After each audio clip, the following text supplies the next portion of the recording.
many other... This is right, Arab.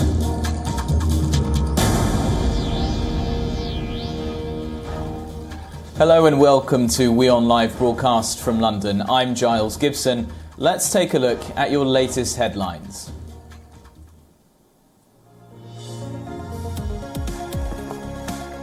The new UK Prime Minister Rishi Sunak says the country is facing a profound economic crisis.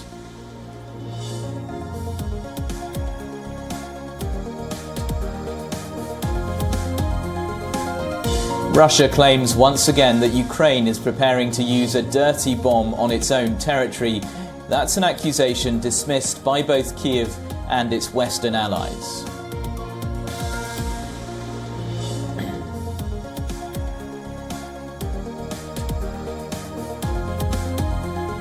EU energy ministers struggle to come together over how to regulate the cost of energy generation in the bloc.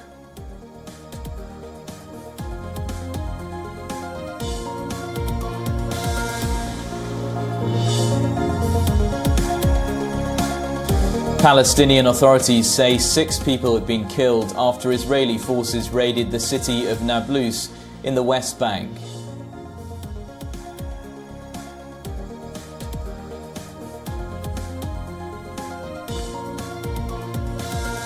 And a partial solar eclipse over Iceland, and the rare spectacle is now making its way east to India across a swathe of the Northern Hemisphere.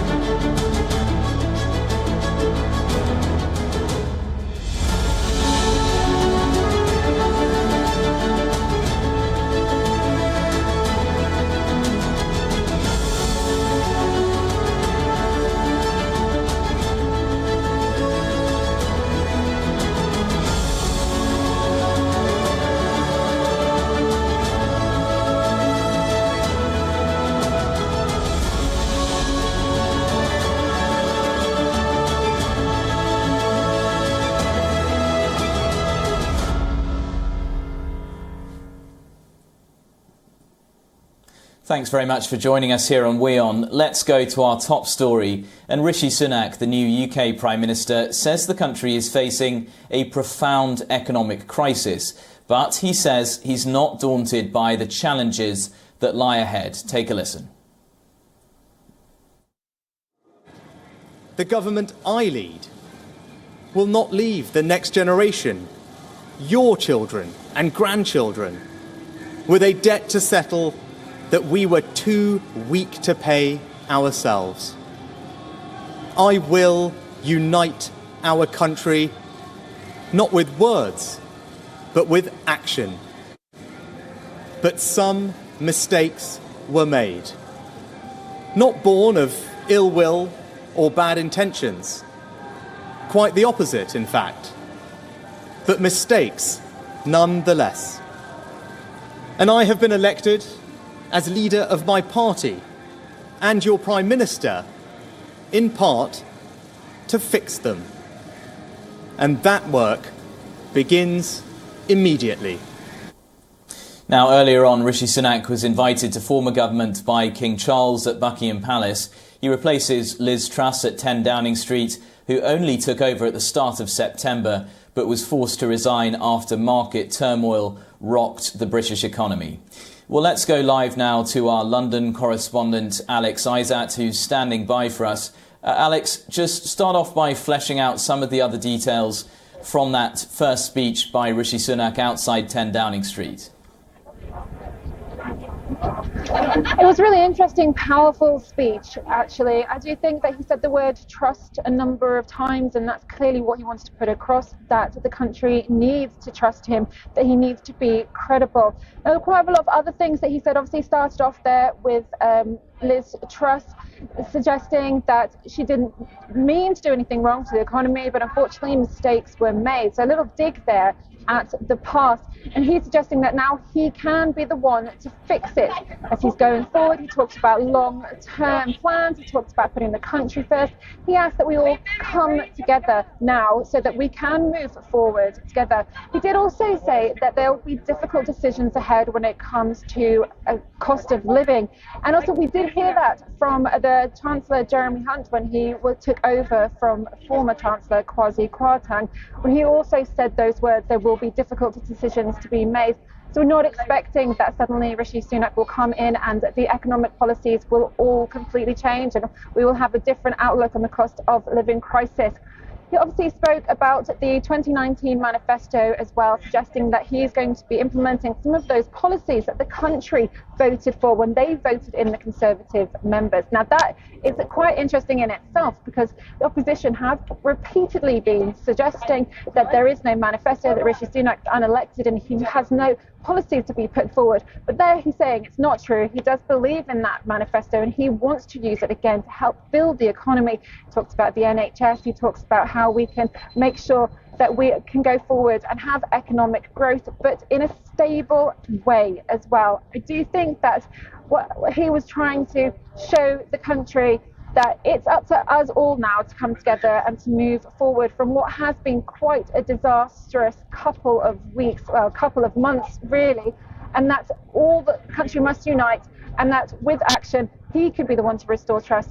So I think it's quite interesting in a sense that he used the words professionalism and accountability, because I do think that a lot of people would be quite worried and have said many times over the past few weeks that the professionalism has been gone because there's been a lot of pettiness and a lot of backstabbing, and we still keep hearing that some of the backbenchers are so angry that they may even join Labour and Lib Dem in a vote of no confidence. But at the moment I think Rishi has given his time, giving him his cabinet, get them together over tonight. What we'll expect tomorrow is to see who is going to be part of this cabinet, and hopefully we'll get some answers whether he will talk about that fiscal statement and whether we're going to see the OBR report on Monday and what we can look forward to in the future, hopefully growing and hopefully trying to sort out some of this real serious issues of the cost of living crisis as we head into winter.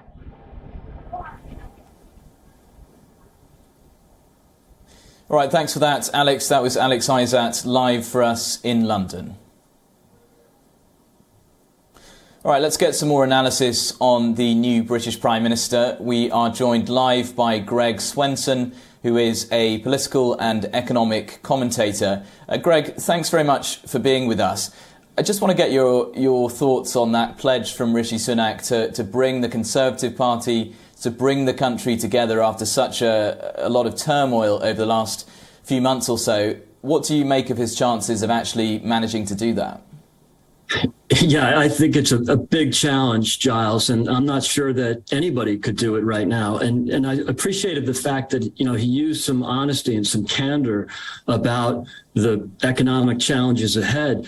And I'm not sure about his reference to the mistakes that were made, whether he was digging at Liz Truss or he was referencing the mistakes that were made by Boris and Rishi himself during the pandemic and during their three years in office. So that I wish there'd be some more honesty about, perhaps even apologies for the reckless spending, for locking down too long and for ignoring some of the recommendations from the conservative right on economic policy. So look, there's no doubt, Giles, that there are factions.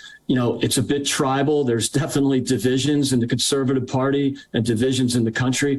I'm not sure he can pull everybody together, but what I think we can agree is that, the idea of going back to the Thatcherite economic movement of the 80s is not possible for now until, the electorate and the party either is educated about it or embraces it. But it looks now like the only thing the Conservative MPs agree on or the only philosophy that they agree on is holding power. And I think that's troublesome for the economy ahead.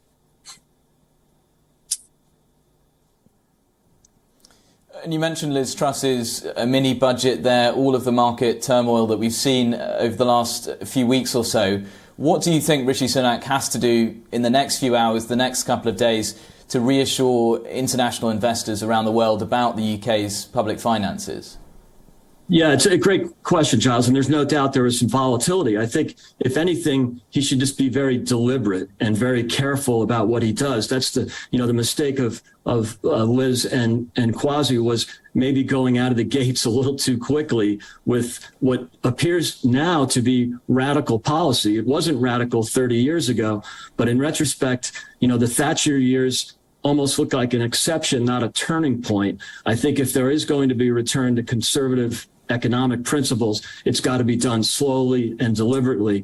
And so I think Rishi's in a good position to do that, sort of manage through the crisis first and then start thinking about conservative philosophy later. But right now, I think stability is the key word. But I also would add, Giles, that, the volatility in the markets wasn't really caused by the Prime Minister Truss's economic plan. That definitely rocked it a little bit, but rates have been going up consistently. The Bank of England is at fault here for keeping rates too low for too long, and of course the pensions were gambling and not properly hedged. I'm not sure that I would blame the Prime Minister Truss for all of that, but surely the messaging and the speed of the delivery was just too aggressive, as it turns out. And just finally, Greg, you talked about Liz Truss there perhaps not being entirely to blame for the market turmoil that we've seen over the last few weeks. What do you think her legacy is going to be, other than being the shortest serving UK Prime Minister in history? Well, what I hope her legacy is that she proposed a return to conservative economic theory or philosophy, and that she just didn't message it properly and didn't time it well. But hopefully there'll be someone else, and whether it's Rishi or a successor in 2029 or 2030, after Labour takes over for 4 or 5 years, hopefully the new generation of conservative MPs can take the lead on that and actually educate both the party and the country on a return to, supply side economics, liberating the private sector, surely liberating the energy sector, which we might see that now that they changed the fracking ban. But remember, that fracking ban was from a conservative government, from Boris Johnson in 2019. So it's going to take a few years, Giles, and I think we all have to be, those of us who think on the right economically, we're going to have to be patient here in the UK. Yeah, and that fracking ban is actually pretty popular amongst some Conservative backbench MPs as well. Thanks for that. That was Greg Swanson with some Miles. analysis there on the latest UK Prime Minister.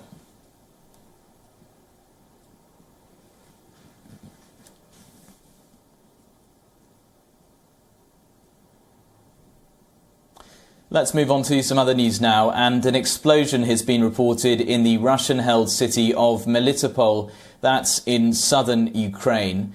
According to the Kremlin-backed administration in the city, 5 people have been injured in that blast. They also say that a car exploded near a building that houses a media group, damaging it and nearby residential homes. The Ukrainian side so far has not commented on this blast. Ukraine's President Volodymyr Zelensky, though, says his troops are breaking down the Russian army. 24 лютого в Кремлі. On February 24th, the Kremlin could not even think about it, although it was worth it. But now, on October 24th, there is no such Russian official and propagandist who does not understand where all this is going for them. They started to remember 1917 a long time ago. The feeling of failure in Russia is getting stronger. 1917 рік. Відчуття провалу в Росії. Zelensky also said the coming winter will be the most difficult in Ukraine's history. And in the Kharkiv region, members of the Ukrainian National Guard are getting ready for the coldest months of the year on the front lines. Take a listen. Our preparations for winter are going well. Everything as planned. We are gathering as part of a centralized process. We are gathering wood for fuel. We are well equipped with wood-burning stoves. I have no doubt we will have enough heat. Meanwhile, the UN's nuclear watchdog is preparing to send inspectors to 2 Ukrainian sites. That's after Russian claims that Ukraine could deploy a so-called dirty bomb. That's a claim which Kiev has strongly denied. Earlier, Ukraine's foreign minister tweeted that he'd spoken to the head of the International Atomic Energy Agency, Rafael Grossi, and urged him to, quote, send experts to peaceful facilities in Ukraine. Meanwhile, the World Bank says it's given out an additional $500 million to help Ukraine meet urgent spending needs. The financing by the International Bank for Reconstruction and Development is supported by loan guarantees from the UK government. The World Bank has mobilised a total of $13 billion in emergency financing for Ukraine since the start of the war. And according to reports, $11.4 billion has been fully dispersed. Russia's invasion has caused an estimated $97 billion in direct damage to Ukraine. But according to reports by the World Bank, it could cost nearly $350 billion to completely rebuild the country.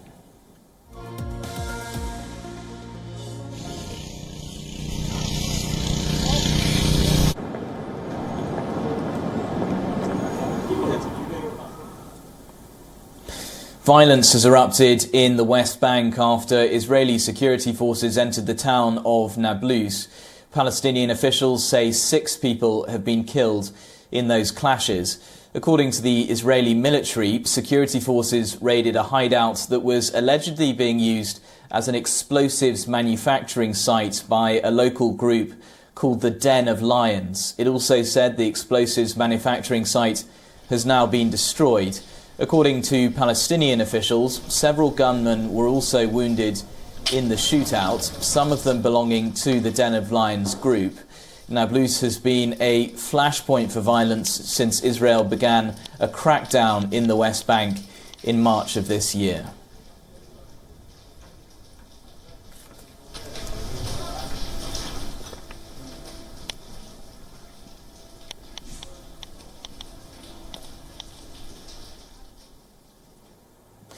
Let's cross over to Southeast Asia now, and Myanmar's military has carried out airstrikes in the northern state of Kachin, killing more than 60 people and leaving around 100 others injured. According to rescue workers, the attack hit a 3-day anniversary celebration event for the Kachin ethnic minorities' main political front, which is called the Kachin Independence Organization.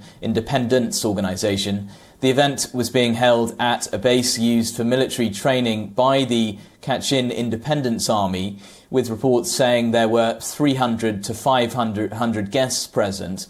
The group claims that the deceased include members of its group, musicians, business people, as well as villagers. Eyewitnesses also say they saw 3 military aircraft making bombing runs over the area where that celebration was supposed to be taking place.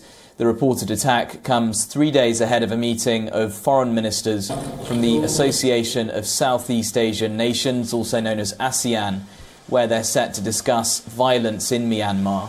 The United Nations office inside Myanmar has also expressed its concern after those reports of airstrikes. The Kachin Independence Army is one of the largest ethnic rebel groups in Myanmar. They have a loose alliance as well with the armed militias of pro-democracy forces in the country. Those were formed in central Myanmar last year to fight against the military-led government. Myanmar has been racked by violence for decades as ethnic minorities seek autonomy.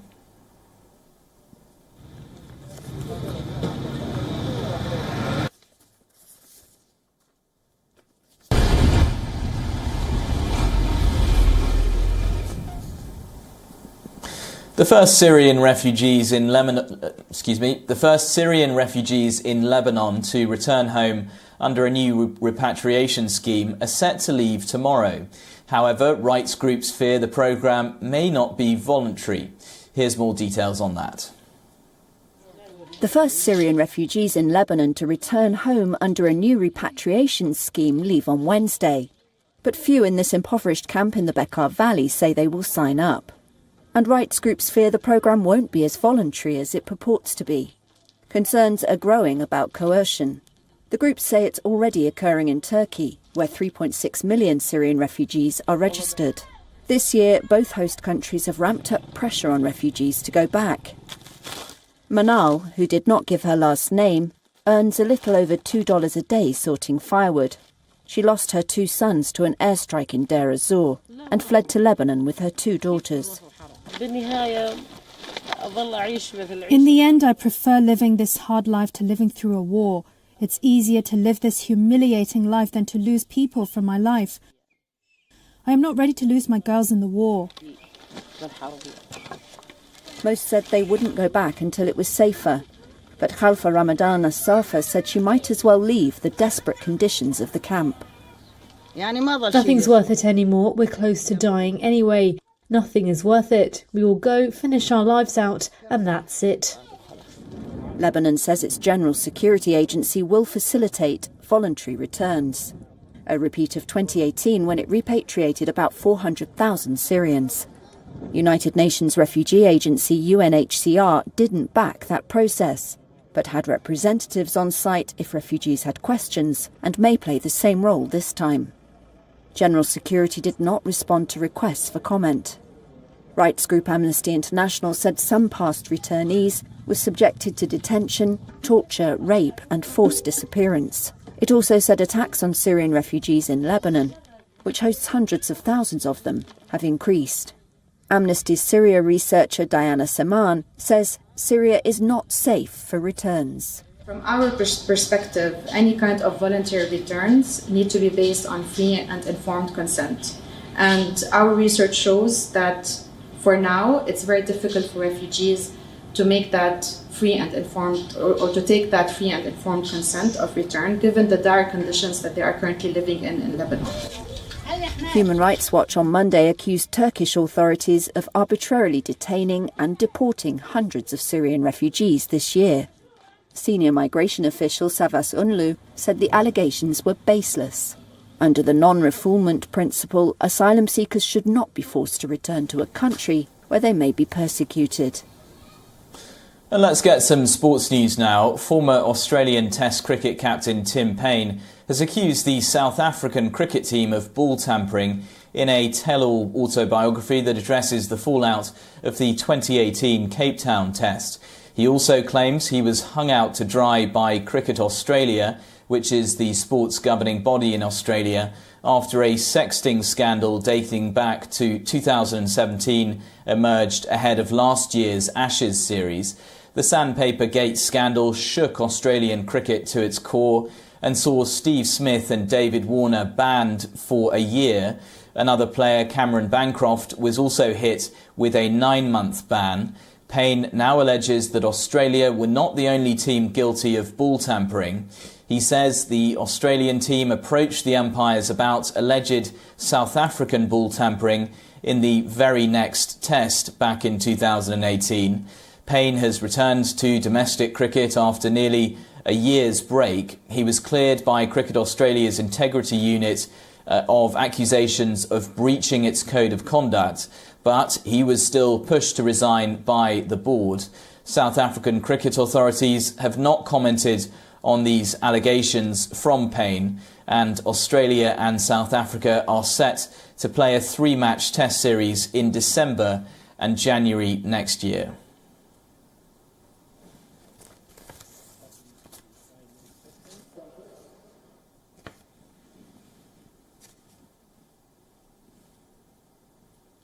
Well, that's all we've got time for today. Thanks very much for joining us. Stay tuned to WION for more news from South Asia and around the world.